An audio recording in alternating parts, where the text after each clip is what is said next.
Sa isang maliit na barangay sa Sorsogon, isang kwentong kasuklam-suklam ang gumimbal sa mga residente. Isang asawa ang pinaghihinalaang pumatay sa kanyang mister, pagkatapos ay ginawang kaldereta ang laman at buto nito, hindi para ibenta, kundi para gawing pang-araw-araw na ulam ng kanyang sariling pamilya. Paano nagawa ng isang ina ang ganito kalupit na bagay, at ano ang madilim na lihim na nakatago sa bawat sandok ng kanyang kaldereta? Ang hangin ng umaga sa isang liblib na baryo sa Sorsogon ay mamasa-masa matapos ang magdamag na ulan. Ang mga daan ng lupa ay maputik. Ang amoy ng basang lupa ay humahalo sa halimuyak ng mga dahon ng saging na hinahampas ng hangin. Sa isang simpleng bahay na yari sa kahoy at may bubong na yerong kinalawang na, ang pamilya ni Ramon at Lourdes ay nagsasagawa ng kanilang pang-araw-araw na gawain. Ang bahay ay mukhang ordinaryo mula sa labas, tulad ng ibang mga tahanan sa paligid. Ang harapan ay puno ng tanim na sili at kamoteng kahoy na may isang lumang poso sa gilid. Mula sa kusina, umaamoy ang sinaing. Paminsan-minsan, maririnig ang tilaok ng manok na nagdaragdag sa simpleng kapayapaan ng lugar. Ngunit sa likod ng manipis na dingding ng bahay na iyon, ang buhay ng pamilya ay malayo sa pagiging tahimik. Si Lourdes, isang babaeng nasa katanghaliang gulang na may payat na mukha at mga matang pagod, ay abala sa kusina. Ang kanyang mga kamay ay sanay na sanay sa paghiwa ng sibuyas at sili para sa almusal. Si Lourdes ay kilala bilang isang taong bibihirang magsalita, mas madalas na nakayuko kapag nakakasalubong ang mga kapitbahay. Simula nang ikasal kay Ramon, nasanay na siyang magtimpi ng emosyon at itago ang lahat ng kanyang mga hinaing. Sa sala, si Ramon, ang kanyang asawa, ay nakaupo sa isang upuang kawayan na may mga matang inaantok pa. Ang lalaki ay matangkad, maitim ang balat dahil sa madalas na pagtatrabaho bilang construction worker. Bagamat minsan ay palakaibigan sa ibang tao, sa loob ng bahay, ang kanyang ugali ay matigas. Kilala si Ramon na madalas umuwi ng lasing at nagbubuhos ng galit sa kanyang asawa at mga anak. Ang kanilang dalawang anak, si Dina na isang teenager, at si Benji na nasa elementarya pa lamang, ay nakaupo sa banig habang naghihintay ng almusal. Sinusubukan ni Dina na pakalmahin ang kanyang kapatid habang si Benji ay yakap-yakap pa rin ang kanyang drawing book. Para sa dalawang bata, ang tensyon sa bahay ay naging bahagi na ng kanilang pang-araw-araw na buhay. Sanay na silang makarinig ng mga sigaw ng kanilang ama tuwing gabi. Nasaan ang kape ko? Ang boses ni Ramon ay mabigat, puno ng pag-uutos. Sandali, tay. Kumukulo pa lang ang tubig, mahinang sagot ni Lourdes, sinusubukang maging kalmado. Umismid si Ramon sa inis, pagkatapos ay kinuha ang isang sigarilyo mula sa bulsa ng kanyang pantalon. Ang usok ay agad na pumuno sa maliit na silid. Yumuko si Dina. Dahan-dahang tinakpan ni Benji ang kanyang ilong. Lahat ay tahimik na tila takot na mag-udyok ng galit. Inihain ni Lourdes ang mga plato ng kanin sa mesang kawayan. Kain na muna, tay. Mainit pa ang kanin. Mabilis na lumingon si Ramon. Huwag mo akong utusan. Gusto ko muna ng kape bago kumain. Agad na tumahimik ang paligid. Huminga ng malalim si Lourdes, pinipigilan ang sakit sa kanyang dibdib. Alam niyang ang paglaban ay lalo lamang magpapalala sa sitwasyon. Kaya pinili niyang manahimik. Ngunit sa kanyang puso, ang pait ay lalong dumarami. Araw-araw, kailangan niyang harapin ang lalaking dati niyang minahal na ngayon ay naging pinagmumulan ng kanyang pagdurusa. Madalas magtanong ang mga kapitbahay kung bakit ang mukha ni Lourdes ay tila maputla at may malalalim na bilog sa ilalim ng kanyang mga mata. May nag-aakala na siya ay may sakit. Mayroon ding nag-iisip na siya ay sobrang pagod sa trabaho. Walang sinuman ang tunay na nakakaalam na ang pagod na iyon ay hindi lamang pisikal, kundi isang sugat sa kalooban na hindi kailanman naghilom. Binuksan ni Ramon ang maliit na telebisyon sa sulok ng silid. Ang balita sa umaga ay nagpapakita ng isang aksidente sa highway. Mga tanga, tumatawid hindi tumitingin, bulong niya habang nagsisindi ulit ng sigarilyo. Ang mga masasakit na salita ay basta na lang lumalabas sa kanyang bibig na parang isang masamang ugali. Sumulyap si Dina sa kanyang ina, gustong tumulong ngunit natatakot. Isinenyas lamang ni Lourdes gamit ang kanyang mga mata, manahimik ka. Sumunod ang bata. Si Benji, na inosente pa, ay hindi napigilang magtanong. Nay, pwede po ba akong maglaro sa bahay ni Raka mamaya? Tanong niya ng mahina. Malakas na pinalo ni Ramon ang mesa. Tumahimik ka. Huwag kang maingay kapag kumakain ang tatay mo. Nagulat si Benji. Nanginginig ang kanyang mga labi. Agad na hinawakan ni Dina ang kamay ng kanyang kapatid, sinusubukang pakalmahin ito. Lalo pang yumuko si Lourdes, nangingilid ang luha sa kanyang mga mata, ngunit hindi pa rin siya nagsalita. Ang kanilang mga araw ay laging nagsisimula ng ganoon. Isang umaga na mukhang normal, ngunit puno ng tensyon. Si Lourdes ay tila nakakulong sa isang walang katapusang siklo. Wala siyang lakas ng loob na iwan si Ramon dahil natatakot siyang mapabayaan ang kanyang mga anak. Alam din niya na sa isang maliit na baryo tulad nito, ang tsismis ay maaaring maging mas masakit pa kaysa sa anumang sugat. Nang sa wakas ay umalis na si Ramon para magtrabaho, biglang nagbago ang kapaligiran sa bahay. Ang hangin ay tila gumaan na parang isang mabigat na pasanin ang nabunot sa kanilang mga balikat. Doon lamang naglakas loob si Dina nang umiti ng bahagya sa kanyang kapatid. Benji, ubusin mo na yang kanin mo. Baka magalit si inay kapag hindi ka kumain. Lumingon si Lourdes, ang kanyang boses ay malambing. Hindi, anak. Hindi magagalit si inay. Kumain ka lang kung gaano mo kaya.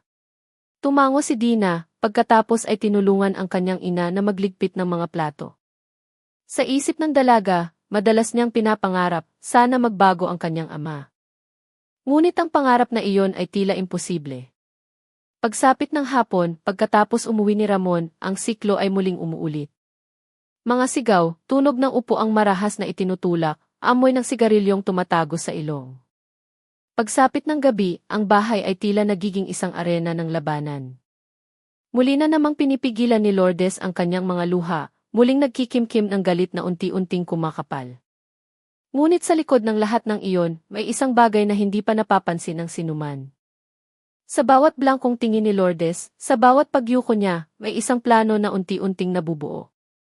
Isang pagnanais na balang araw ay magbabago sa kapalaran ng kanilang pamilya at gagawing magimbal ang baryo sa isang balitang hindi kailanman inakala.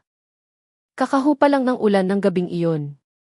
Ang mga palaka ay nag-iingay sa palayan sa likod bahay. Dala ng hangin ang amoy ng basang lupa at paminsan-minsan ay may maririnig na tunog ng mga sangang nababali sa taniman ng kamoteng kahoy.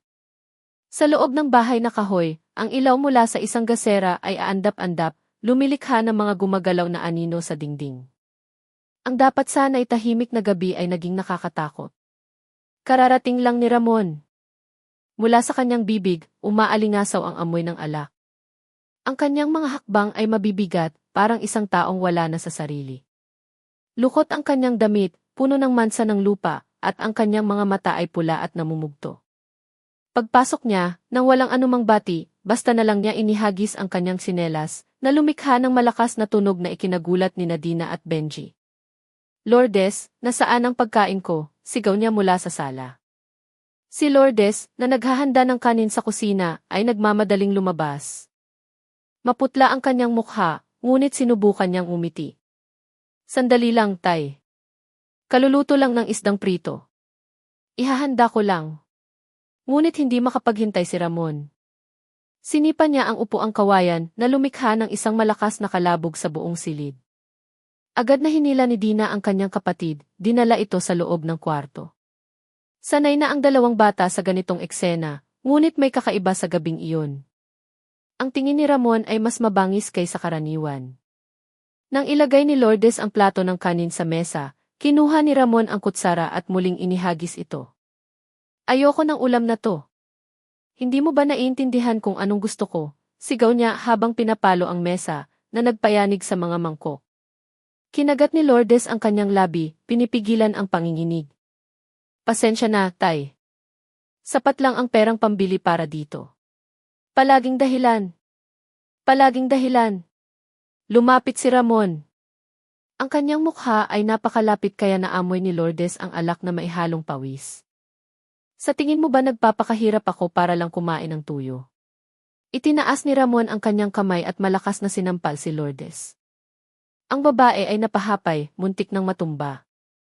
Namula ang kanyang pisngi, basa ang kanyang mga mata, ngunit nanatili siyang tahimik.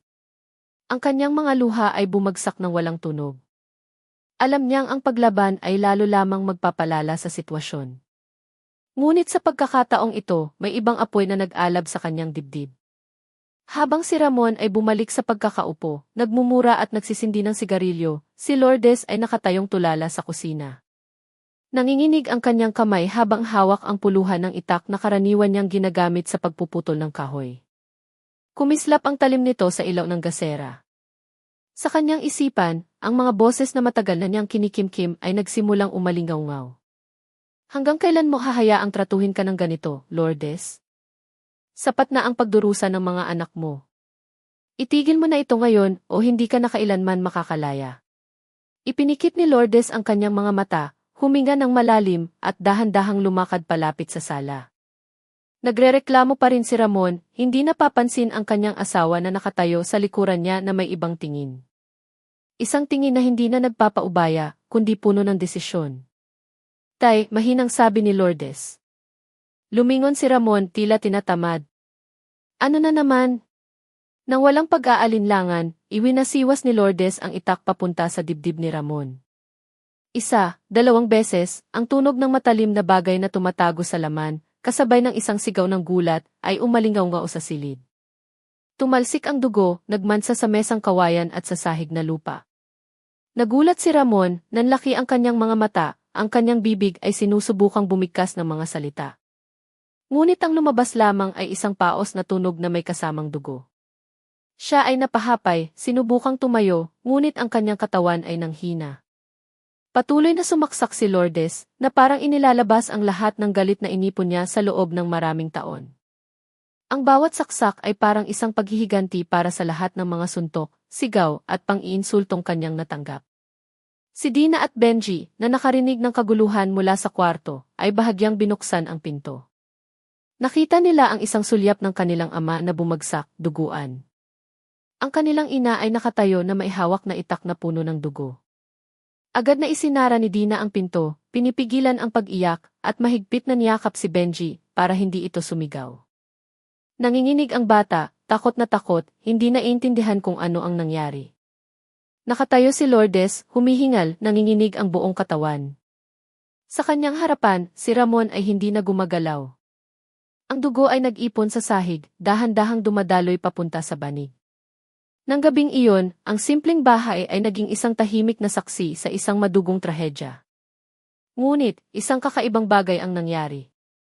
Hindi sumigaw si Lourdes, hindi nataranta.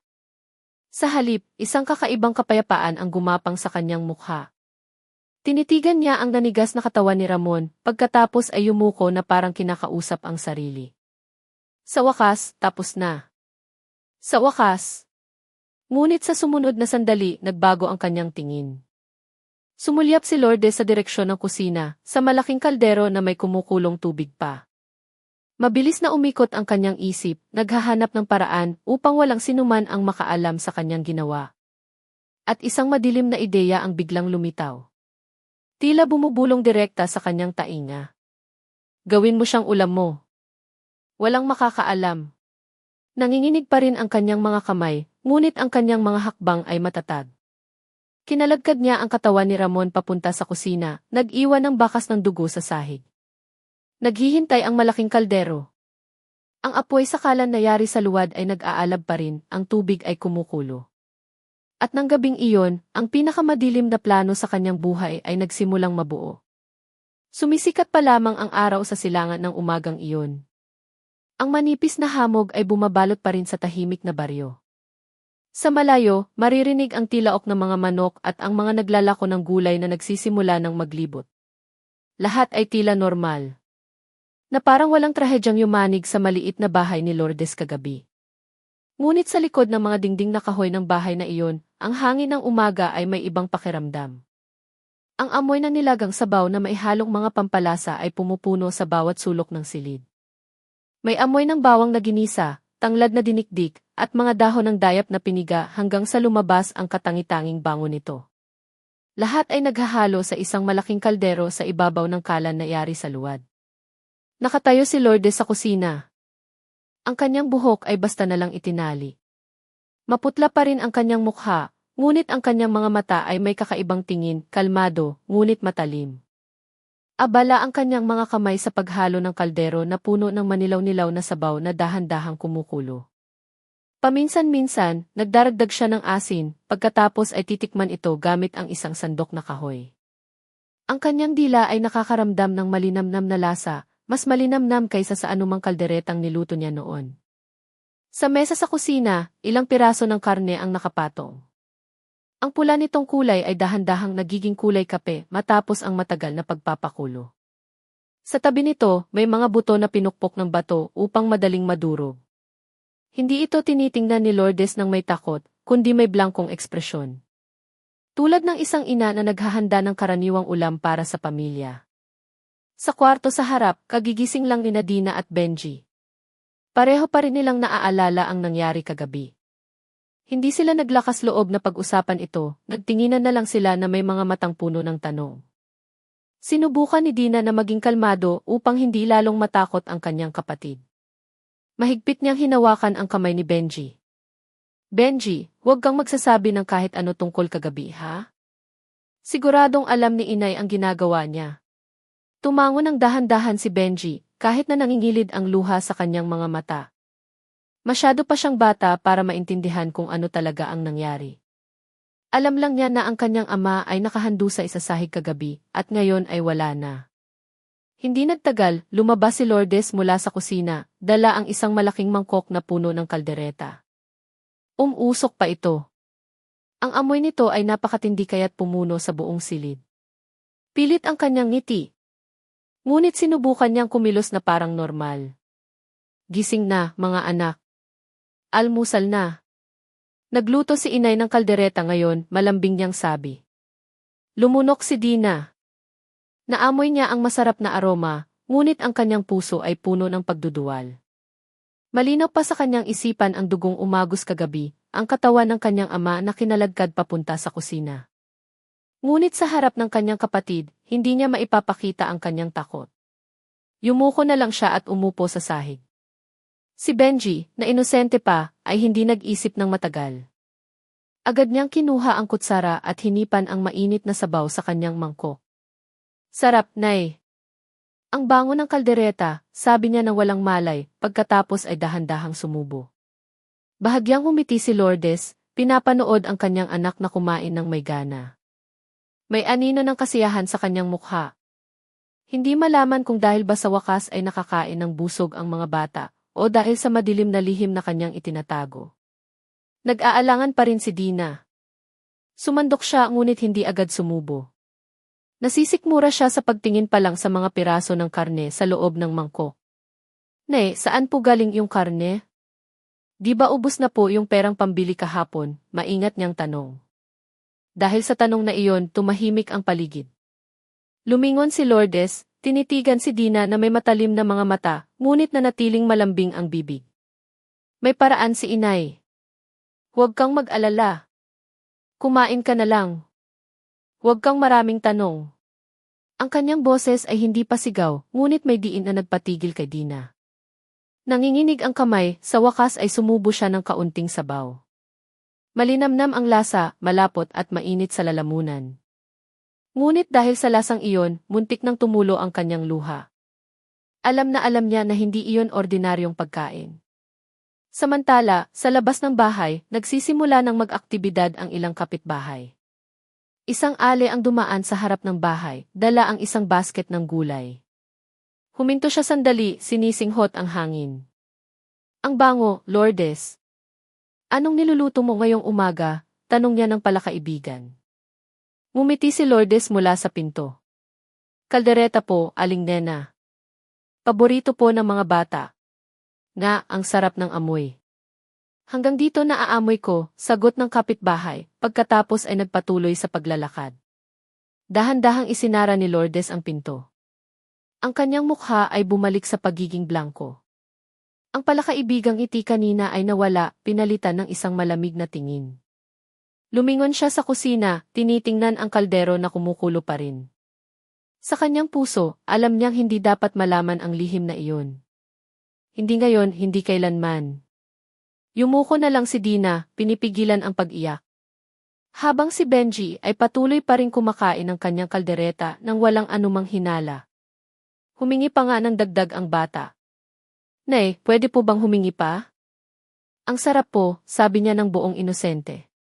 Tumango si Lourdes, nagsalin muli ng sabaw sa mangkok ng kanyang anak. Kumain ka lang ng marami, anak. Sa kanyang kalooban, isa pang boses ang umalingaw-ngaw. Tingnan mo, kinakain nila. Walang nakakaalam. Ligtas ka, Lourdes. Ligtas ka. Ngunit si Dina ay may ibang boses na naririnig sa kanyang isipan. Isang nakakatakot na boses. Bumulong siya sa sarili habang tinititigan ang mangkok sa kanyang harapan.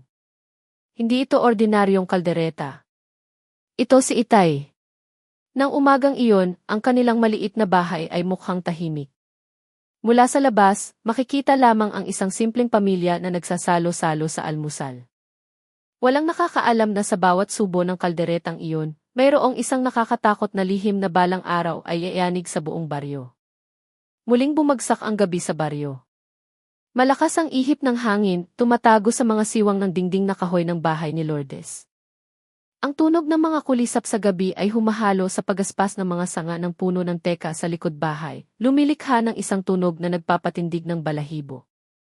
Sa kusina, ang kalan ay may mahinang apoy pa rin. Ang malaking kaldero na puno ng sabaw ng kaldereta kaninang umaga ay kalahati na lang ngayon. Ang malinamnam nitong amoy ay nananatili pa rin sa hangin, ay halong malabnaw na amoy na mahirap ipaliwanag. Nakaupo si Lourdes sa isang maliit na upuan, nakatingin ng blanko sa kaldero. Ang kanyang mga mata ay pagod, ngunit sa likod nito, may isang madilim na bagay na kumukulo.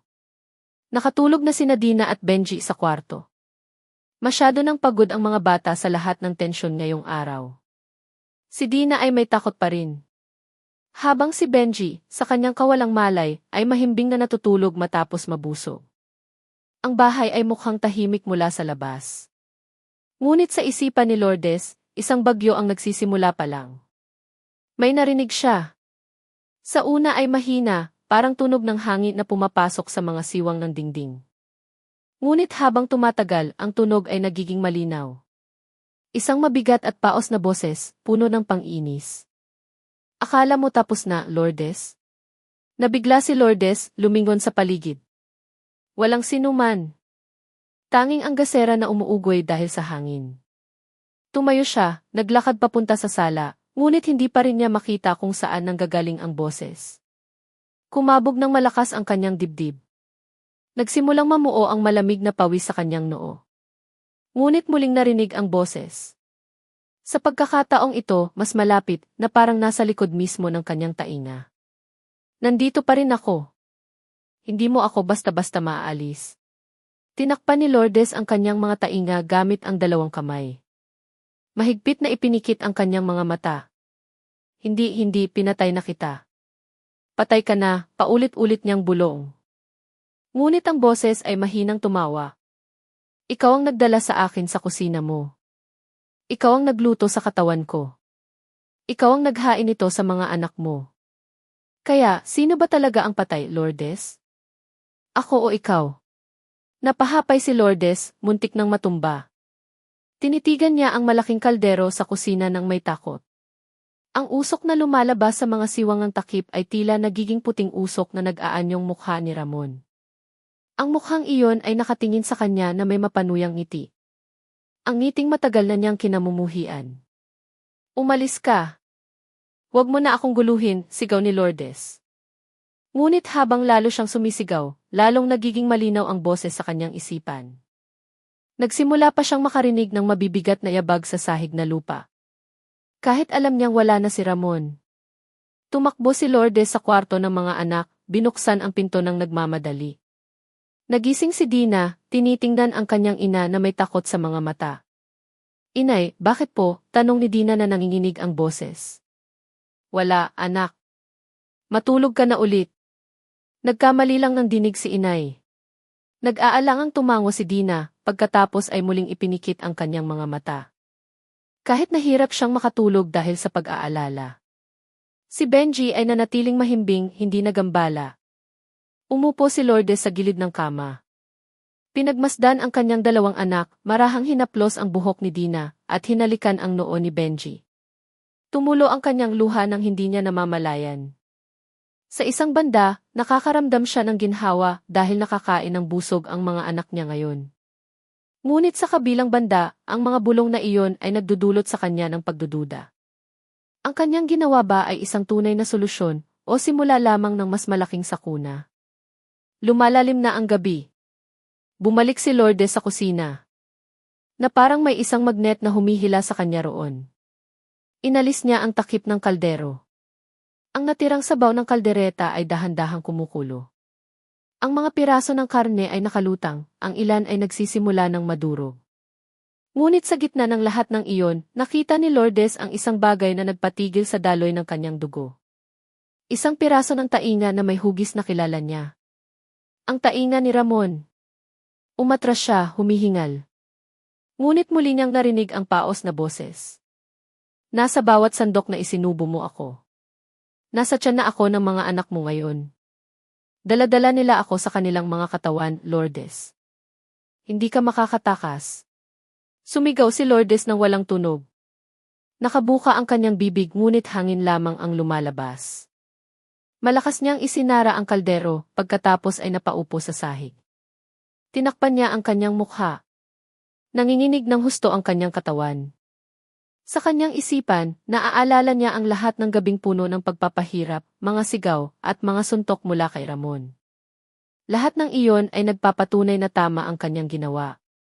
Ngunit ang bulong na ito ay nagpaparamdam sa kanya na parang hindi kailanman tuluyang nawala si Ramon.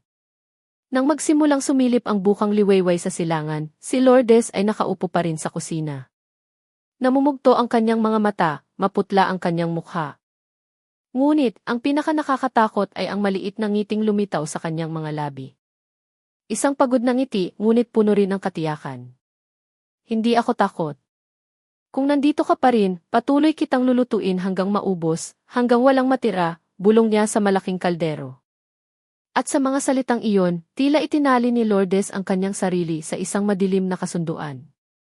Isang kasunduan na magdadala sa kanya at sa kanyang mga anak sa isang bangin na mas malalim pa kaysa sa simpleng pagpatay. Ang umaga sa barangay San Isidro ay laging nagsisimula sa tilaok ng mga manok. Sinusundan ito ng mga yabag ng mga ina na papunta sa poso, dala-dala ang kanilang mga timba. Karaniwan, ang kapaligiran ay masaya, puno ng mga magaang na usapan. Ngunit sa mga nakaraang araw may kakaiba. Nagsimula nang marinig ang mga bulungan at ang pangalan ni Lourdes ang naging pangunahing paksa. Napansin niyo ba, si Lourdes ngayon, bihira nang lumabas ng bahay, bulong ni Aling Nena habang nag-iigib ng tubig. Nga! Dati-rati, madalas yan tumambay sa may tindahan kapag hapon. Sabi raw, pumunta sa syudad ang asawa niya para maghanap ng trabaho, pero ilang araw nang hindi nakikita, sagot ni Aling Rosa. Narinig ko naman, madalas daw mag-away yung mag-asawa. Baka may nangyari na, pabulong na sabi ni Aling Feli, ngunit ang kanyang mga mata ay nagniningning sa tsismis. Ang usapang iyon ay narinig ng ilang iba pang residente. Hindi sila naglakas loob na magkomento ng marami, ngunit ang kuryosidad ay nagsimula ng tumubo sa kanilang mga puso. Samantala, sa loob ng bahay, si Lourdes ay naghahanda ng almusal para kina Dina at Benji. Muli niyang isinalin ang mainit na kaldereta sa mga mangkok. Nanginginig ang kanyang kamay habang isinasalin ang sabaw, naaalala ang mga bulong kagabi. Ngunit, nang makita niya ang mga gutom na mukha ng kanyang mga anak, ang takot ay napalitan ng determinasyon na mabuhay. Inay, bakit po palagi tayong kaldereta ang kinakain? Tanong ni Dina ng may inosente. Bahagyang umiti si Lourdes. Kasi paborito niyo to. Saka, pampainit ng katawan ang sabaw nito. Tumango lang si Benji. Abala siya sa pag-ihip ng mainit na kutsara at agad itong isinubo ng may gana. Ngunit ang sinabi ni Dina ay may dahilan. Sapat ang talas ng pakiramdam ng bata. Alam niyang mayroong hindi tama. Madalas niyang nakikita ang kanyang ina na nagsasalita mag-isa sa kusina. Alam din niya na ang malaking kaldero ay hindi kailanman tuluyang naubusan. Tila laging may bagong karne sa loob nito. Nang araw na iyon, pagkatapos ng almusal, pumasok na si Dina sa eskwela. Si Benji, na maliit pa, ay naiwan sa bahay kasama ang kanyang ina. Habang naglalakad si Dina sa daan ng baryo, ramdam niya ang mga tingin ng mga residente. Ilang tao ang nagbubulungan habang nakatingin sa kanya. Yumuko si Dina. Lalo niyang binilisan ang kanyang mga hakbang. Sa tindahan ni Mang Tasyo malapit sa kanto, nagkukumpulan ang mga lalaki. Ang pinag-uusapan nila ay pareho rin. Pare, napansin ko, si Lourdes, mas marami yatang binibiling pampalasa kaysa dati wala naman yung asawa niya. Sino kaya kasama niyang kumain sa bahay? Sabi ni Mang Tasyo, ang may-ari ng tindahan. Tama, napansin ko rin. Madalas siyang bumili ng tanglad, dahon ng dayap, bawang at sili. Parang laging nagluluto araw-araw, dagdag ni Mang Cardo. Baka may tinatago yan, sabi ni Mang Lito. Mahina ang kanyang boses, ngunit puno ng hinala. Ang usapang iyon ay lalong kumalat. Ang isang maliit na baryo ay hindi kailanman makakapagtago ng sikreto ng matagal. Pagsapit ng hapon, naglakas loob si Aling Nena na pumunta sa bahay ni Lourdes. Kumatok siya sa pinto, umingiti ng palakaibigan. Lourdes, daan lang ako, ha? Maghahatid lang ako ng gulay galing sa taniman. Nagulat si Lourdes. Maputla ang kanyang mukha, ngunit mabilis niyang kinontrol ang sarili. Ay, salamat po, Aling Nena. Pasok po kayo. Pagpasok, agad na amoy ni Aling Nena ang malakas na amoy ng pampalasa mula sa kusina. Sumulyap ang kanyang mga mata sa malaking kaldero sa kalan. Wow, nagluto ka na naman ng kaldereta, tanong niya na kunwari walang mali siya. Pilit na ngumiti si Lourdes. Opo, Aling Nena. Paborito po kasi ng mga bata kaya madalas kong lutuin. Hindi pa ba umuuwi ang asawa mo, Diretsahan ang tanong. Natigilan sandali si Lourdes, ngunit agad na sumagot, nasa labas pa po ng bayan si Ramon, may trabaho raw. Malapit na rin daw umuwi. Tumango si Aling Nena, kahit na ang kanyang mukha ay may bakas ng pagdududa. Nagpaalam siyang uwi na, may gagawin pa raw. Paglabas ng bahay ni Lourdes, agad niyang tinakpan ang kanyang bibig, pinipigilan ang pagnanais na agad na ikwento ang kanyang natuklasan sa ibang kapitbahay. Nang gabing iyon, sa may outpost ng barangay, muling nagtipon ang ilang residente. Ikinuwento ni Aling Nena ang kanyang pagbisita. Puno pa rin ng kaldereta yung malaking kaldero. Sabi niya, niluto pa raw yun kahapon. Hindi ba't kakaiba, sabi niya na kumukunot ang noo. Nagtinginan ang ibang residente. Ang ilan ay nagsimulang kilabutan. Samantala, sa bahay, nakaupo si Lourdes malapit sa kalan. Ang nag-aalab na apoy ay nagpapakita ng pula sa kanyang mukha. Alam niyang nagsisimula ng kumalat ang tsismis. Alam din niyang malapit ng itanong ng mga tao ang mga bagay na hindi na niya masasagot ng simpleng dahilan. Sa gitna ng tensyon, ang paos na boses na narinig niya kagabi ay muling umalinggaw sa kanyang isipan. Malalaman nila ang ating sikreto. At kapag nangyari yon, hindi ka na makakatakas. Tinitigan ni Lourdes ang kaldero ng blanco. Ngunit sa pagkakataong ito, isang bahagyang ngiti ang lumitaw sa kanyang mukha. Kung ganoon, hayaan ninyong malaman nila. Hindi na ako takot. Sa labas, nagsisimula ng maghinala ang mga taga-baryo. Sa loob ng bahay, lalong nalulunod si Lourdes sa madilim na bulong na nagpapahirap sa kanya na makilala ang katotohanan sa ilusyon. At sa lahat ng ito, panahon na lang ang makapagsasabi kung sino ang unang bibigay, ang sikreto ni Lourdes o ang lakas ng loob ng mga residente na buksan ang katotohanan. Makulimlim ang langit sa Sorsogon ng umagang iyon. Ang karaniwang maingay na barangay San Isidro dahil sa mga naglalarong bata ay kakaibang tahimik. Sa tindahan ni Mang Tasyo, ilang kalalakihan sa baryo ang nagkukumpulan, pinag-uusapan ang parehong bagay sa hindi na mabilang na pagkakataon. Ang pamilya ni Lourdes. Hindi na ako mapakali, pare, sabi ni Mang Cardo habang humihigop ng mainit na kape. Isang linggo nang hindi nakikita si Ramon. Karaniwan, kapag pumupunta iyan sa syudad, 2 o 3 araw lang, bumabalik na. Tumango si Mang Tasyo, nagdagdag, tapos yung asawa niya, araw-araw nagluluto ng kaldereta. Hindi ba't kakaiba? Parang hindi naubusan yung kaldero. Si Mang Lito, na nakaupo sa sulok, ay sa wakas nagsalita ng mahina. Narinig ko kay Aling Nena, sabi niya, madalas daw magsalita mag-isa si Lourdes sa kusina. Minsan, blanko ang tingin niya, parang sinasapian. Ang usapang iyon ay nakarating sa wakas sa kapitan ng barangay. Isang matandang marunong na lalaki na nagngangalang Kapitan Sorono. Narinig niyang lalong lumalala ang tsismis ng mga residente. Mayroon pa ngang nagsasabing baka may itinatago si Lourdes. Bago pa lalong lumaki ang paninirang puri, nagpa siya si Kapitan Sorono na i-report ito sa pinakamalapit na istasyon ng pulis. Nang hapong iyon, 2 pulis ang dumating sa baryo. Isa sa kanila ay si AC Isa Reyes, isang batang pulis na mahigpit ngunit palakaibigan.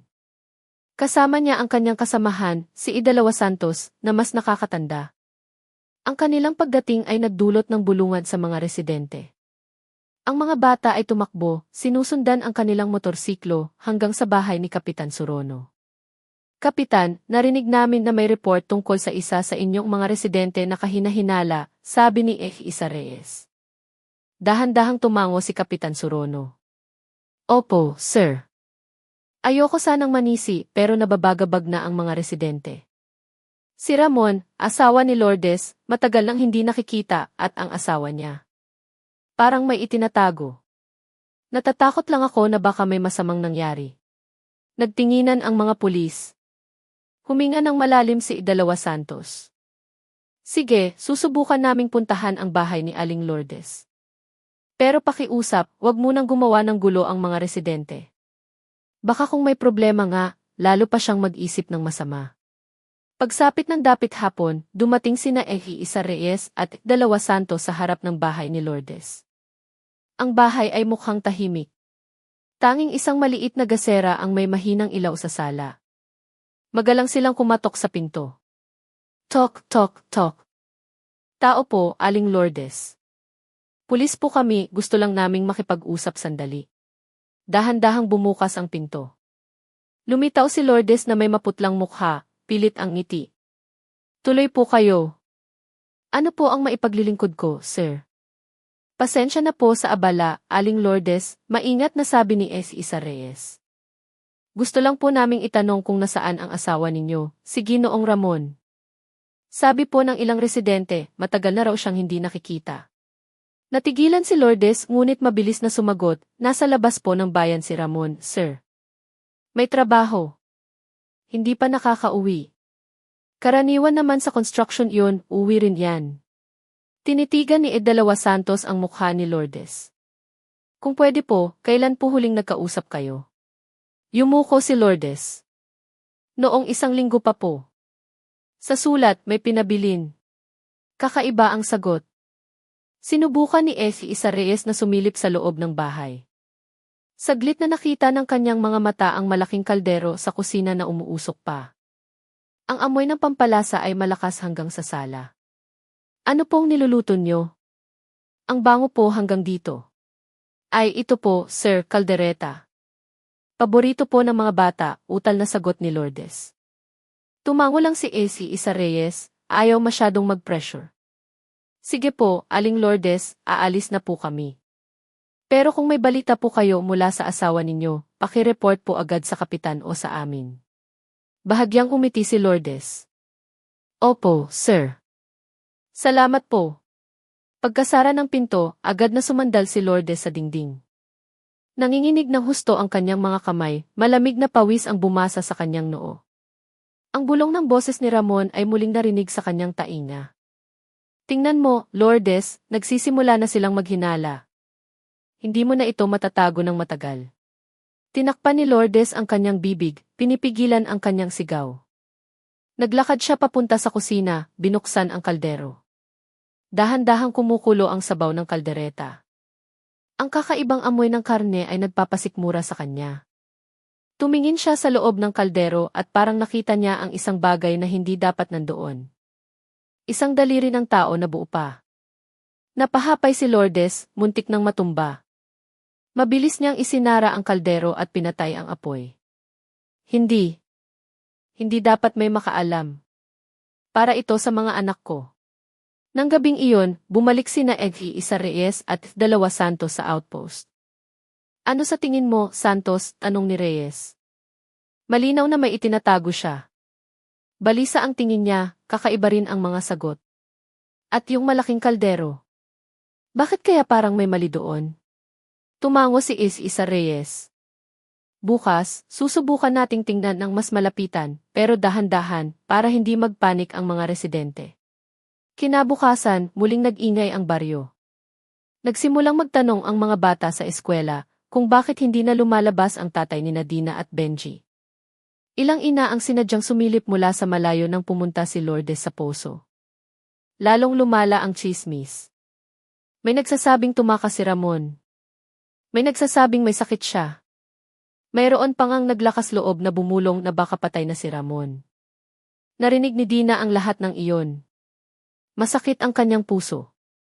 Umuwi siya na may luha sa mga mata. Inay, sabi po ng mga tao, patay na raw si Itay.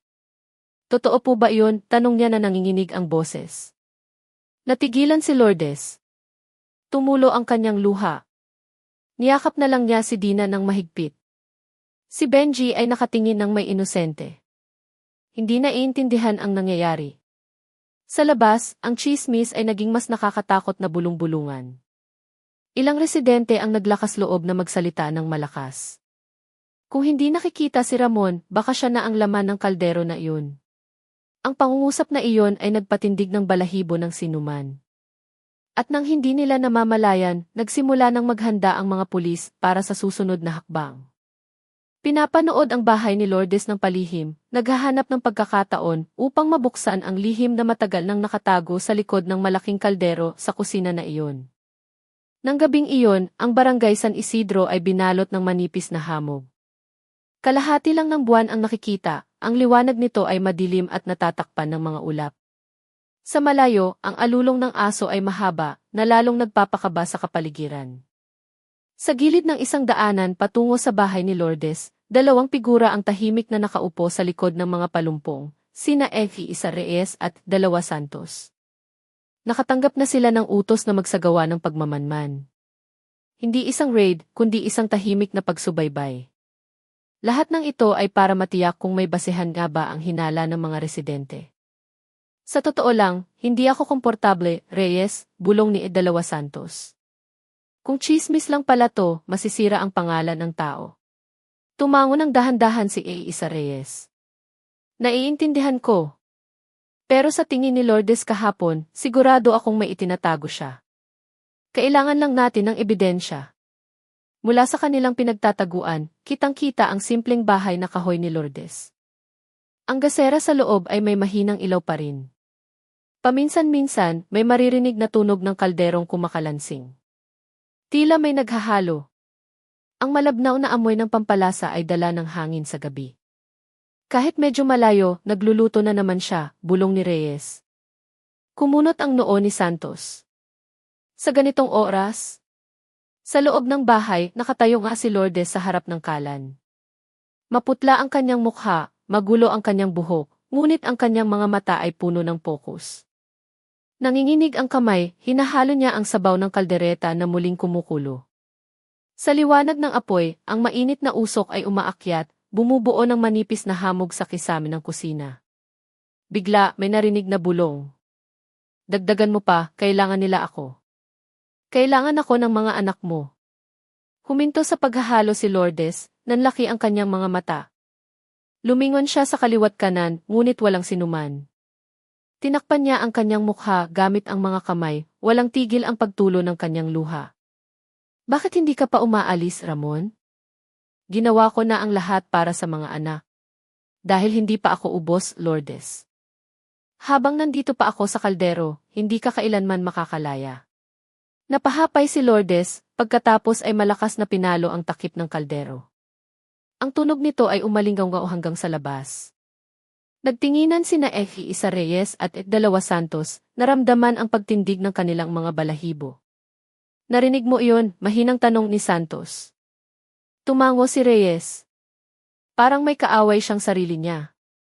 Itinala nila ang oras, pagkatapos ay nanatiling tahimik, nagmamasid. Samantala, nagising si Dina na natutulog sa kwarto. Narinig niya ang kanyang ina na nagsasalita mag-isa. Maingat na lumakad, sumilik siya mula sa pinto ng kwarto. Nakita niya ang kanyang ina na nakikipag-usap sa kaldero, na parang may kausap na wala roon. Inay, mahinang tawag ni Dina. Nagulat si Lourdes, mabilis na lumingon. Matulog ka na ulit, anak. Nagdarasal lang si inay. Hindi naniwala si Dina, ngunit hindi siya naglakas loob na sumagot. Bumalik siya sa kwarto, isinara ng mahigpit ang pinto, pagkatapos ay tahimik na umiyak. Alam niyang may itinatago ang kanyang ina na mas malaki pa kaysa sa simpleng sikreto sa kusina. Sa labas ng bahay, nagpatuloy ang pagmamanman. Lalong kumapal ang hamog. Paminsan-minsan, may maririnig na yabag mula sa direksyon ng mga puno na nagpatala sa pandinig ni Reyes. May naglalakad. Umiling si Santos. Parang hangin lang pero. Diyos ko, tingnan mo iyon. Mula sa bintana ng kusina, nakita nila ang isang malabong anino sa dingding. Ang hugis nito ay parang isang matangkad na lalaki na may malapad na balikat, nakatayo sa likod mismo ni Lourdes. Kahit na alam nilang wala na si Ramon. Lumunok si Reyes. Nakita mo rin? Tumango si Santos, maputla ang mukha. Kaninong anino yon? Biglang nawala ang anino ng isara ni Lourdes ang kaldero. Lumalim na ang gabi. Nagtiyaga sina Reyes at Santos kahit naninigas na ang kanilang mga katawan dahil sa lamig. Bago maghating gabi, isang kakaibang bagay ang nangyari. Isang itim na aso ang lumitaw sa bakuran ng bahay ni Lourdes. Magulo ang balahibo, pula at nag-aalab ang mga mata. Matagal na tumayo ang hayop, nakatingin sa bahay, pagkatapos ay malakas na tumahol papunta sa direksyon ng kusina. Lumabas si Lourdes na may dalang itak. Blanko ang mga mata, sumigaw siya, umalis ka. Huwag mo akong guluhin. Umalulong ng mahaba ang aso, pagkatapos ay tumakbo at nawala sa direksyon ng kakahuyan. Itinala ni Reyes ang pangyayari, ngunit sa kanyang kalooban, naramdaman niyang may mas madilim pang bagay kaysa sa simpleng problema sa pamilya. Nang tumama ang 1:00 ng madaling araw, bumalik si Lourdes sa loob ng bahay. Isa-isang pinatay ang mga gasera. Ang bahay ay nalunod sa kadiliman.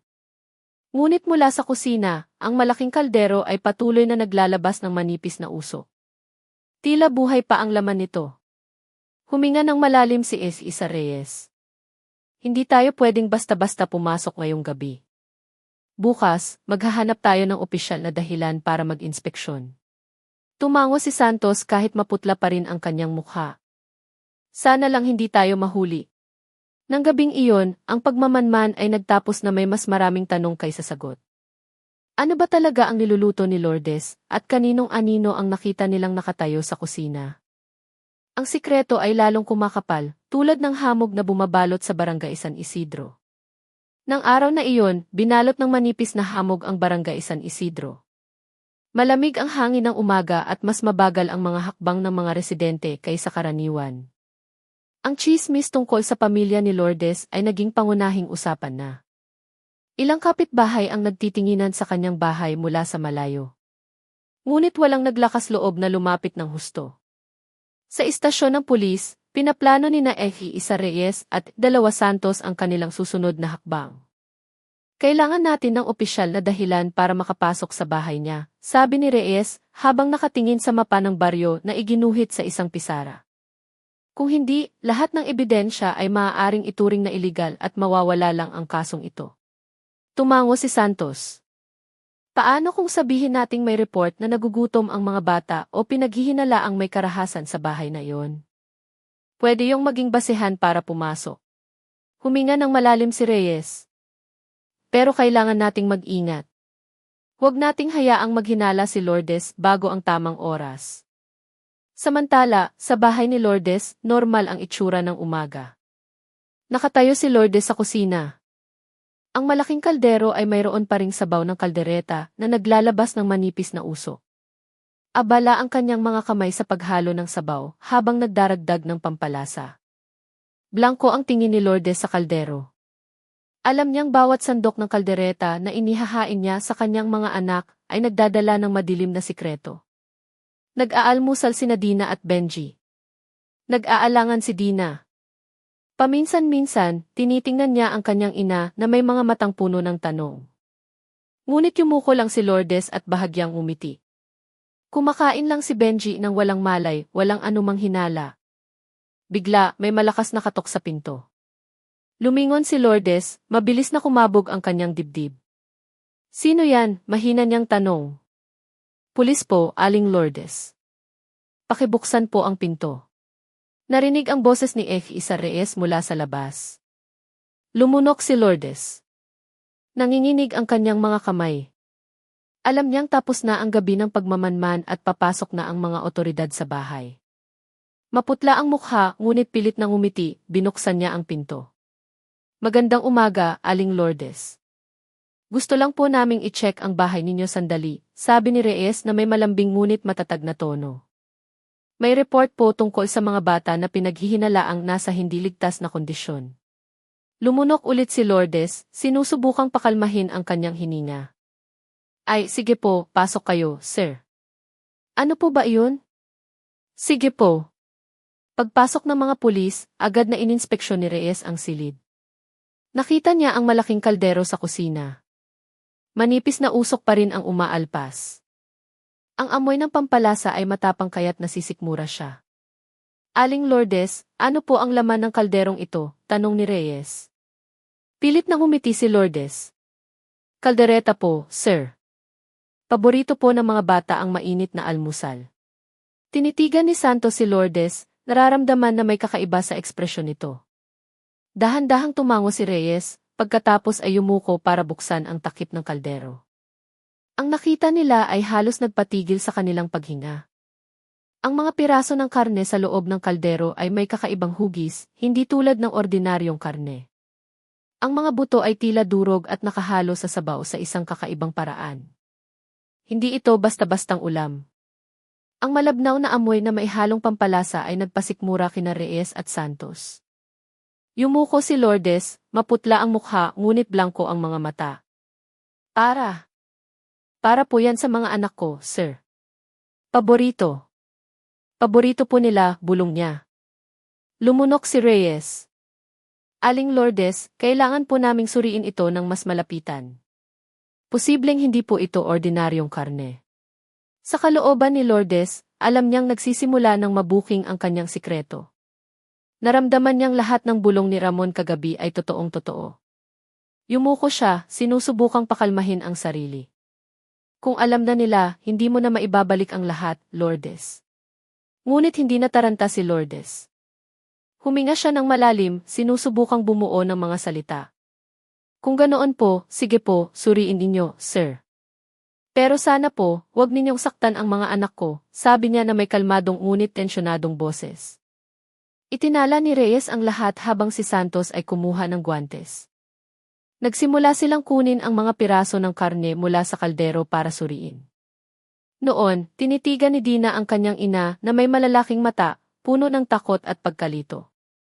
Nararamdaman niyang mayroong isang bagay na hindi maipaliwanag. Si Benji, gaya ng dati, ay nakaupo lang at nakatingin, inosente at hindi naiintindihan. Nang kunin ang unang piraso, lalong tumapang ang amoy. Tinakpan ni Reyes ang kanyang ilong habang si Santos ay tumingin kay Lourdes. Lubhang kahina-hinala ito, dahan-dahan niyang sabi. Tumango lang si Lourdes. Sa kanyang puso, alam niyang ito na ang simula ng katapusan. Ang sikretong matagal niyang iningatan ay nagsisimula ng mabuksan. Yumuko siya, tinitigan ang kaldero, at muling narinig ang bulong ni Ramon, mas malinaw kaysa dati. Hindi ka na makakatakas. Malalaman na ng lahat ngayon. Malalaman na ng lahat. Nagpasya ang mga pulis na dalhin ang ilang piraso ng karne sa forensic laboratory. Tinitigan sila ni Lourdes. Blanko pa rin ang kanyang mukha, ngunit mabilis na kumakabog ang kanyang dibdib. Alam niyang ang mangyayari pagkatapos nito ang magtatakda ng kanyang kapalaran, ng kanyang mga anak, at ng kanilang wasak na pamilya. Sa labas ng bahay, ang mga residente na nanonood mula sa malayo ay nagsimula ng magkumpulan. Nakita nilang kinukuha ng mga pulis ang ebidensya mula sa bahay ni Lourdes. Lalong lumakas ang mga bulungan. Ang dating malabong tsismis ay naging malinaw na, at lalong tumindi ang tensyon sa baryo. Nang gabing iyon, mag-isang nakaupo si Lourdes sa kusina. Kalahati pa ang laman ng malaking kaldero. Blanko ang kanyang mga mata, ngunit isang bahagyang ngiti ang muling lumitaw sa kanyang mga labi. Alam niyang nagsisimula ng mabuksan ang kanyang sikreto. Ngunit, sa kanyang puso, bumulong siya, kung malalaman nila, mananatili akong matatag. Para sa mga anak ko. Nang araw na iyon sa Sorsogon, kulay abo ang langit na may ambon na tumutulo mula sa bubong ng forensic laboratory. Maagang dumating sina Isa Reyes at Dalawa Santos, dala ang ilang piraso ng karne mula sa kaldero ni Lourdes. Sa tuwing umaandar ang sasakyan sa basang kalsada, ang malabnaw na amoy ng pampalasa mula sa mga pirasong nakabalot sa plastic bag ay nananatili pa rin sa loob ng sasakyan na nagpapasimangot sa dalawa. Pagdating sa laboratorio, isang forensic expert na nagngangalang EC. Isabela Cruz ang sumalubong sa kanila. Seryoso ang kanyang mukha, matalim ang kanyang mga mata. Sinimulan niyang suriin ang bawat piraso ng karne, kumuha ng sample at magsagawa ng CT examination. Naghintay sina Reyes at Santos sa waiting room, parehong kinakabahan. Medyo kakaiba ito, sabi ni EC. Cruz pagkatapos ng ilang minuto. Ang ilang piraso ng karne ay nagpapakita ng mga senyales ng mutilation na hindi karaniwan. Ang pagkakahiwa ay may precision, at ilang bahagi ay tila niluto na bago pa man kinuha ang mga pirasong ito. May mga tissue pa na buhay nang magsimula ang proseso ng pagputol. Nagulat si Reyes. Ano nang ibig sabihin niyo, Doc? Buhay pa ng putulin? Dahan-dahang tumango si EC. Cruz. Sa medikal na aspeto, ipinapakita nito na ang biktima ay posibleng may malay pa. May trauma, pero may indikasyon din ng isang ritual o partikular na pagkakaayos. Hindi ito basta-bastang pagpatay lang. Lumunok si Santos. So, ibig sabihin, posibleng buhay pa si Ramon nang putulin ang ilang bahagi ng kanyang katawan? Yumuko si EC. Cruz. Ang paunang pagsusuri ay nagpapahiwatig ng ganoong posibilidad. Pero kailangan pa nating magsagawa ng mas malalim na pagsusuri. May natuklasan din akong mas nakakagulat. Ilang piraso ng tissue ay maizikay nakapareho kay Ramon, pero binago gamit ang isang paraan na nagpabago sa biological structure nito, tulad ng sa isang partikular na ritual. Naramdaman ni Reyes na nanlamig ang kanyang dugo. Ritual. Tumango si EC. Cruz. Hindi ko matiyak kung anong uri ng ritual, pero malinaw na hindi ito isang biglaang pagpatay o ordinaryong krimen. Mayroong napakakomplikadong psychological at kultural na elemento. Samantala, sa bahay ni Lourdes, tensyonado ang kapaligiran. Nakaupo sina Dina at Benji sa sala, pinagmamasdan ang kanilang ina na nakatulala sa kusina. Nanginginig ang kanyang mga kamay, maputla ang kanyang mukha. Alam niyang dinala na ng mga pulis ang ilang ebidensya, at posibleng malapit nang mabuksan ang kanyang madilim na sikreto. Tinitigan ni Dina ang kanyang ina. Inay, totoo po ba yung? Si Itay, nanginginig niyang tanong. Yumuko si Lourdes, pinunasan ang kanyang mukha. Anak, ginawa ko ito para sa inyo. Hindi naiintindihan ni Benji, niyakap lang niya ang binti ng kanyang ina. Sa laboratorio, inilabas ni EC. Cruz ang paunang ulat. May mas nakakatakot pa, sabi niya. Ilang buto na sinuri namin ay nagpapakita ng senyales ng paulit-ulit na pag-init bago pa man lutuin. Ibig sabihin, ang katawan na ito ay minutilate at niluto ng higit sa isang beses bago ang kalderong dinala ninyo. Posibleng buhay pa ang biktima sa unang yugto ng mutilation. Ito ay nagpapahiwatig ng partisipasyon ng biktima sa proseso, o kahit man lang ay mayroong pagsang-ayon, sadyaman o dahil sa hypnosis. Nagtinginan sina Reyes at Santos. So, posibleng kasama si Ramon sa ritual na iyon, mahinang tanong ni Reyes. Tumango si EC. Cruz. Ito ay paunang pagsusuri pa lang. Ngunit ang pattern ng mutilation, ang pagkakasunod-sunod ng pag-init, at ang kondisyon ng mga tissue, ay nagpapahiwatig ng posibilidad na sangkot ang biktima sa isang partikular na ritual bago ang kanyang kamatayan. Hindi ito simpleng kasong kriminal. Sa bahay ni Lourdes, ang bulong ng boses ni Ramon ay muling narinig sa kanyang isipan. Hindi mo na maitatago ang kahit ano, Lourdes. Alam na nila. Nagsisimula na silang maintindihan. Yumuko si Lourdes, blanko ang mga mata, nanginginig ang mga kamay. Alam niyang naamoy na ng mundo sa labas ang kanyang ginawa at wala ng lugar para magtago. Lumapit si Dina, niyakap ang kanyang ina. Inay, takot po ako. Niyakap siya pabalik ni Lourdes. Alam ko, anak. Alam ko, pero poprotektahan ko pa rin kayo anuman ang mangyari. Sa laboratorio, isinara ni UC Cruz ang paunang ulat. Kailangan pa namin ng ilang araw para makumpirma, pero sapat na ang mga resultang ito para maghinala na mayroong isang madilim na ritual. Pwedeng simulan na ng mga pulis ang investigasyon patungo sa psychological at social na motibo. Tumango si Santos. Kailangan nating magmadali. Kung totoo ngang sangkot si Ramon, o kahit man lang alam niya ang nangyayari, maipapaliwanag nito ang karumal-dumal na ginawa ni Lourdes. Tinitigan ni Reyes ang ulat ng seryoso. At nangangahulugan ito na kailangan nating maghanda sa isang posibilidad na mas nakakatakot pa kaysa sa inaakala ng mga taga-baryo. Pagsapit ng gabi, muling nakaupo si Lourdes sa kusina, mag-isa. Kalahati pa ang laman ng malaking kaldero. Ang manipis na usok ay lumalabas, bumubuo ng malabong anino. Matagal niyang tinitigan ang kaldero na parang naghihintay sa bulong ni Ramon. Alam na nila ang isang bahagi, Lourdes. Pero kailangang manatiling ligtas ang mga bata. Lumunok si Lourdes, blanko ang mga mata, ngunit puno pa rin ang determinasyon. Alam niyang ang gabing ito ay simula ng isang bagong pagsubok.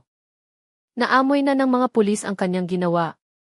Nagsisimula ng mabuksan ang sikreto, at ang kanyang mundo ay hindi na magiging pareho. At sa puso ni Lourdes, isang salita ang paulit-ulit, magtiis. Nang umagang iyon, umuulan pa rin ang ambon sa barangay San Isidro.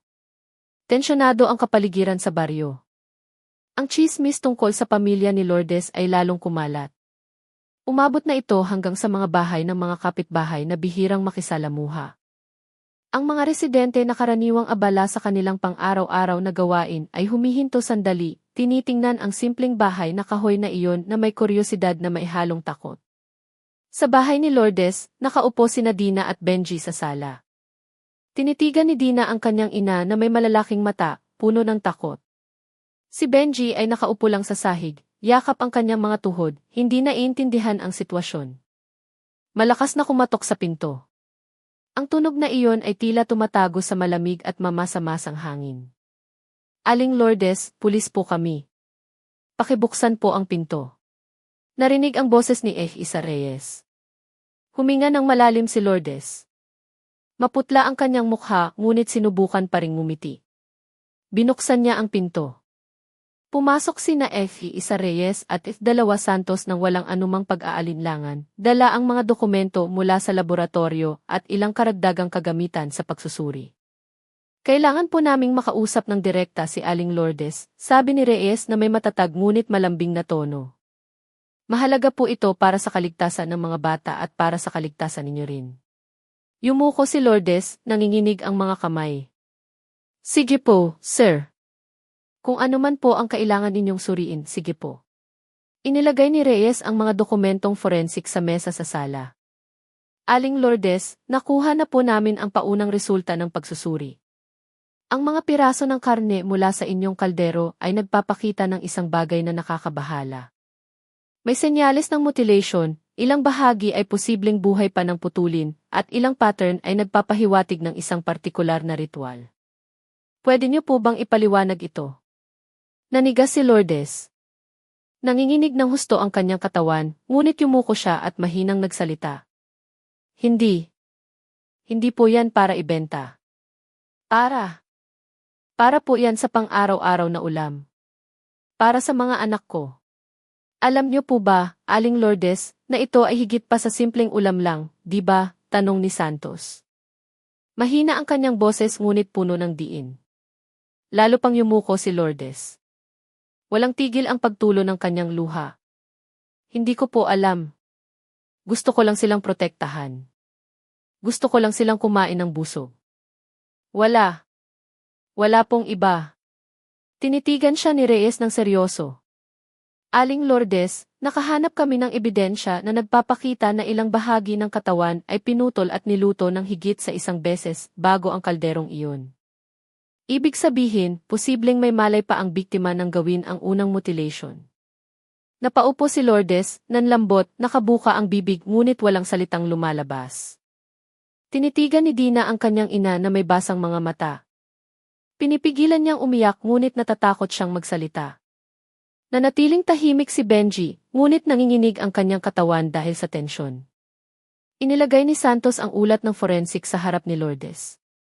Aling Lourdes, hindi po ito basta hinala lang, ito po ay siyentipikong katotohanan. Kung hindi po kayo magsasabi ng totoo, maaaring maging seryoso ang kahihinatnan nito. Pinunasan ni Lourdes ang kanyang mukha gamit ang mga kamay, sinusubukang pakalmahin ang sarili. Hindi ko po sinaktan ang mga anak ko. Gusto ko lang silang mabuhay. Natatakot po akong mawala sila. Basag ang kanyang boses. Matagal siyang tinitigan ni Reyes. Hindi po namin kayo inaakusahan tungkol sa mga bata, pero kailangan po naming malaman ang motibo ninyo. Bakit po ito nangyari? Ano po ang nag-udyok sa inyo na gawin ang lahat ng ito? Yumuko si Lourdes, na parang napakabigat ng mga salitang kailangang sabihin. Huminga siya ng malalim, pagkatapos ay nagsalita ng mahina ngunit matatag. Si Ramon. Ang asawa ko. Sangkot po siya. Dati, sumasali kami sa isang ritual. Sa una, para lang sa swerte, pero habang tumatagal. Hindi ko na alam. Nagbago ang lahat. At ginawa ko to para sa mga anak ko.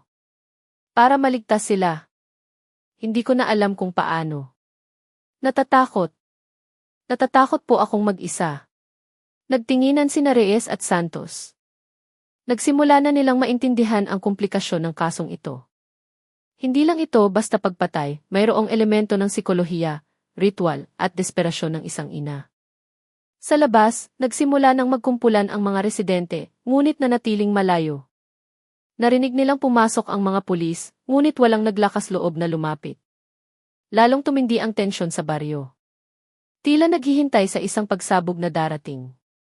Lalo pang yumuko si Lourdes, blanko ang mga mata, ngunit puno ng determinasyon. Hindi ko hahayaang masaktan sila. Patuloy ko silang poprotektahan anuman ang mangyari. Isinara ni Reyes ang dokumentong forensic, huminga ng malalim. Aling Lourdes, kailangan po naming dalhin kayo para sa karagdagang pagsusuri. Para po ito sa kapakanan ng lahat, kasama na ang mga anak ninyo. Poprotektahan din po namin sila.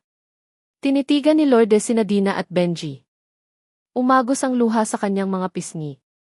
Mga anak, magiging maayos lang si inay. Kailangan ninyong maging matatag. Niyakap ni Dina ang kanyang ina ng mahigpit. Inay, takot po ako, pero sasama po ako sa inyo.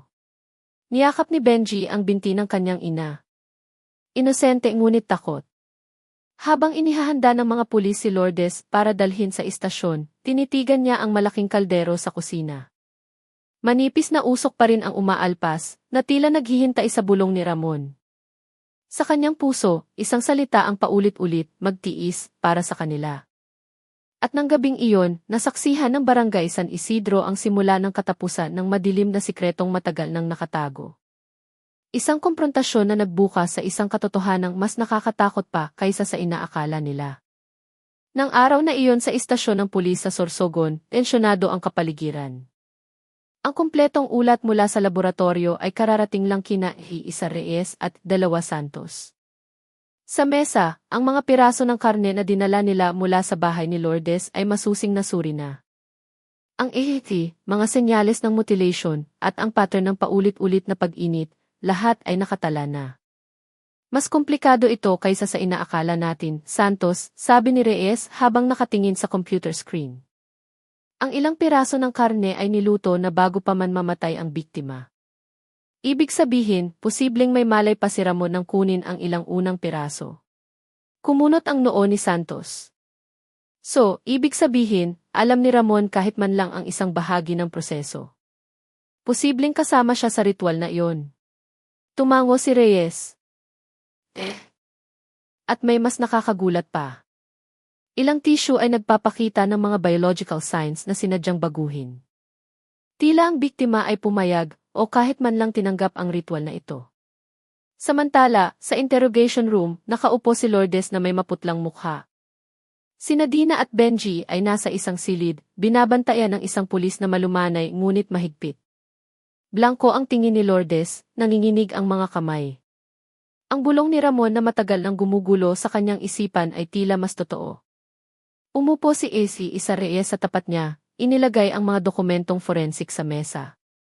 Nakuha na po namin ang resulta ng pagsusuri sa laboratorio. Lahat ng ebidensya ay nagtuturo sa isang bagay na higit pa sa simpleng pagpatay o ordinaryong kaldereta. Pwede niyo po bang ipaliwanag ang lahat mula sa simula? Lumunok si Lourdes, humihingal. Takot. Takot po ako. Pero hindi ko na po kayang itago. Basag ang kanyang boses. Lahat ng ito ay dahil kay Ramon. At sa akin. Dati po, sumasali kami sa isang ritual. Sa una, para lang sa swerte. Pero habang tumatagal, nagbago ang lahat. Hindi ko po inasahan na aabot sa ganito. Binuksan ni Santos ang karagdagang tala. Anong ritual po iyon, Aling Lourdes? Kailangan po naming malaman. Yumuko si Lourdes, tinitigan ang sahig. Isang madilim na ritual po ito, sir. Hindi po ito naiintindihan ng ordinaryong tao. Si Ramon. Pumayag po siya sa simula. Pero habang tumatagal, ako na po ang nagkontrol sa lahat. Ang katawan niya. Ilang bahagi ng katawan niya ay ginamit bilang simbolo sa ritual. Pagkatapos, niluto ko po ito bilang kaldereta para sa pang-araw-araw na ulam. Gusto ko pong manatiling kumakain ang mga anak ko, manatiling buhay. Narinig ni Dina ang lahat ng iyon, nanlaki ang kanyang mga mata. Inay. Si Itay, nanginginig niyang sabi. Yumuko si Lourdes, niyakap sina Dina at Benji mula sa gilid ng mesa. Inay. Alam ni Inay na mali ito, pero gusto ko lang kayong manatiling ligtas. Itinala ni AC Isa Reyes ang bawat salita. So, Aling Lourdes, hindi lang po ito basta pagpatay, mayroon pong pagsang-ayon at ritual na kasama si Ramon. Dahan-dahang tumango si Lourdes. Opo. Siguro po. Hindi po tumanggi si Ramon. Baka nga po ito ang gusto niya. Hindi ko po sigurado. Pero lahat po ng ito ay nangyari bago siya mamatay. Ang unang bahagi ng kanyang katawan ay minutilate bago pa man gawin ang kaldereta. Sumunod lang po ako. Nagtiis lang po ako. Tinitigan ni Santos ang mukha ni Lourdes. At sa buong panahong iyon, kinakain ng mga anak ninyo ang kalderetang iyon nang hindi alam kung ano ang laman nito. Yumuko si Lourdes, malakas na tumulo ang kanyang luha. Opo. Hindi ko po sinabi sa kanila. Masyado pa po silang bata. Gusto ko po silang manatiling buhay. Manatiling kumakain. Lumunok si Reyes. Mabigat. Ang kasong ito ay hindi basta kriminal. Mas komplikado ito kaysa sa anumang kasong nahawakan niya. May kombinasyon ng psikolohiya, madilim na ritual, at ang damdamin ng isang inang nakakulong sa matinding desperasyon. Sa labas ng interrogation room, naghihintay sina Dina at Benji. Niyakap ni Dina ang kanyang kapatid, sinusubukang pakalmahin ang sarili. Hindi niya lubos na naiintindihan, ngunit nararamdaman ng kanyang puso ang matinding tensyon. Tinitigan ni Lourdes ang malaking kaldero na dinala ng mga pulis bilang ebidensya. Wala nang usok. Ngunit ang anino ng ritual na nangyari roon ay tila muling nabuhay sa kanyang isipan. Ang bulong ni Ramon ay malinaw na narinig na parang tinatawanan siya. Hindi ka makakatakas. Malalaman na ng lahat ngayon. Pero nagtiis ka para sa kanila. Ipinikit ni Lourdes ang kanyang mga mata, huminga ng malalim. Sa kanyang puso, alam niyang nabuksan na ang isang bahagi ng kanyang sikreto. Ngunit isang bagay ang nananatiling kanyang pinanghahawakan, kailangang maligtas ang kanyang mga anak. Isinara ni AC Isa Reyes ang mga dokumento. Aling Lourdes, ipagpapatuloy po namin ang investigasyon. Lahat ng ebidensyang ito ay susuriin pa ng mas malapitan, at ang motibong psikolohikal at ritual ay aanalisahin. Pero isang bagay ang malinaw, bukas na ang sikretong ito at haharapin ang mga kahihinatnan nito. Dahan-dahang tumango si Lourdes. Blanko ang kanyang mukha, ngunit wala ng laman ang kanyang mga mata. Sa kanyang puso, isang salita ang paulit-ulit, magtiis. At sa barangay San Isidro, nagsimula ng malaman ng mga residente na totoo nga ang sikretong matagal na nilang pinaghihinalaan. Ngunit, ang tunay na katatakutan ay nagsisimula palang maramdaman. Dahil ngayon, ang misteryo sa likod ng kaldereta at ng madilim na ritual ay hindi na maitatago pa. Ang dapit hapon ay binalot ang barangay San Isidro ng isang malabong kulay kahel na liwanag. Kakahupa lang ng ulan, nag-iwan ng amoy ng basang lupa na tumatago sa ilong. Nagtipon ang mga residente sa paligid ng bahay ni Lourdes, nakatingin mula sa malayo na may kuryosidad na naging takot. Alam nilang may mangyayari ngayong gabi. Sa loob ng bahay, nakaupo si Lourdes sa kusina. Nanginginig ang kanyang mga kamay, maputla ang kanyang mukha, at blanko ang kanyang mga mata. Sa harap niya, ang malaking kaldero na dating naging saksi sa kanyang mga ritual at sikreto ay wala ng laman. Ngunit, ang anino ng lahat ng nangyari ay tila buhay pa rin sa kanyang isipan. Nakaupo sa tabi niya sina Dina at Benji, yakap ang binti ng kanilang ina. Hindi lubos na naiintindihan ng dalawang bata, ngunit kitang-kita ang takot sa kanilang mga mukha. Malakas na kumatok sa pinto. Narinig ang boses ni Isa Reyes sa labas. Aling Lourdes, kailangan po naming dalhin kayo para sa karagdagang pagsusuri. Para po ito sa kaligtasan ng mga bata at para mabuksan ang buong katotohanan. Lumunok si Lourdes, nanikip ang kanyang dibdib. Dahan-dahan siyang tumayo, tinitigan sina Dina at Benji. Mga anak, magiging maayos lang si inay. Kailangan ninyong maging matatag. Tandaan nyo, mahal na mahal kayo ni inay. Tumulo ang luha ni Dina. Inay, takot po ako. Pero sasama po ako sa inyo. Niyakap ni Benji ang binti ng kanyang ina. Mahina ang kanyang boses.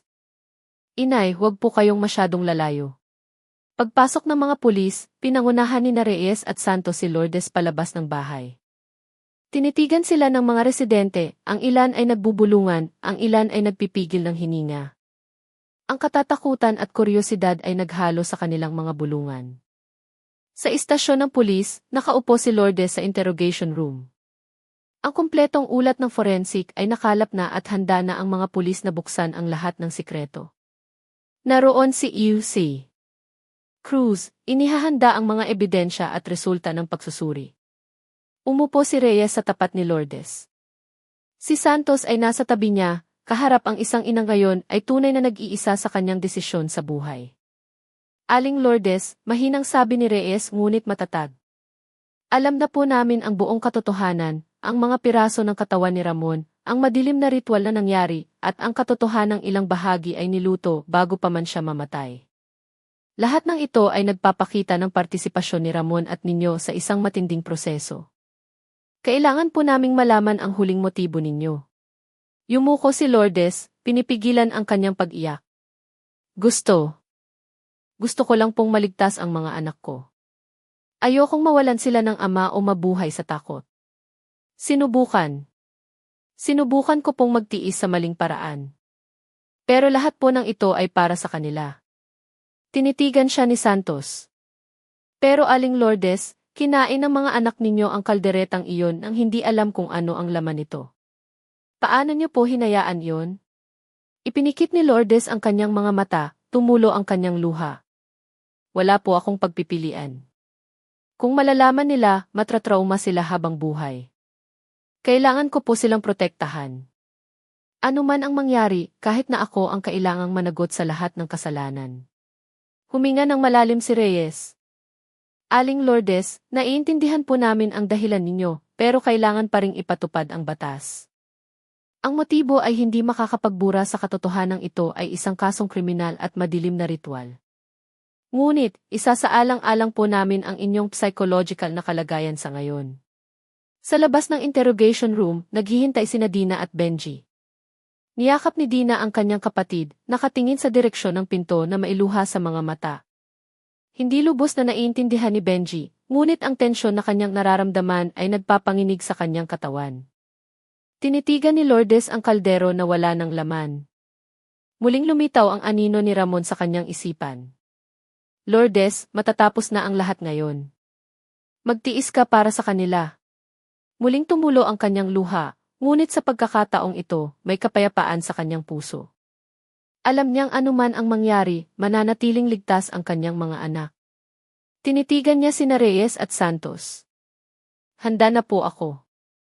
Gawin niyo na po ang dapat gawin. Pero pakiusap, alagaan niyo po ang mga anak ko. Tumango si Reyes. Poprotektahan po namin sila, Aling Lourdes. Walang sinumang mananakit kina Dina at Benji. Ilang oras pagkatapos, dinala si Lourdes sa pansamantalang kulungan para sa karagdagang proseso ng batas. Sina Dina at Benji ay inilagay sa isang ligtas na bahay na binabantayan ng mga pulis. Umiyak sila, nagyakapan, ngunit may kaunting ginhawa. Buhay pa rin ang kanilang ina at alam nilang kahit na nakakatakot ang sikreto, kumilos si Lourdes dahil sa matinding pagmamahal sa kanila. Nagsimula nang malaman ng mga residente ang katotohanan. Ang madilim na sikreto sa likod ng kaldereta at ritual ni Lourdes ay nabuksan na. Marami ang natakot, ang ilan ay naawa sa isang inang nakakulong sa desperasyon. Ang barangay San Isidro ay hindi na magiging pareho. Ang mga bulungan ng gabing iyon ay mananatili sa alaala ng bawat residente. Sa unang gabi ni Lourdes sa kulungan, mag-isa siyang nakaupo sa kanyang selda. Tinitigan niya ang dingding, narinig ang malabong bulong ni Ramon. Ginawa mo na ang lahat ng kaya mo, Lourdes. Ngayon, ligtas na sila at mabubuksan na ang lahat. Magtiis ka hanggang sa huli. Ipinikit ni Lourdes ang kanyang mga mata, huminga ng malalim, at sa unang pagkakataon sa loob ng ilang buwan, nakaramdam siya ng kaunting ginhawa. Ligtas ang kanyang mga anak, nabuksan na ang kanyang sikreto, at kahit na mabigat ang kahihinatnan, alam niyang nagtiis siya. At sa barangay San Isidro, ang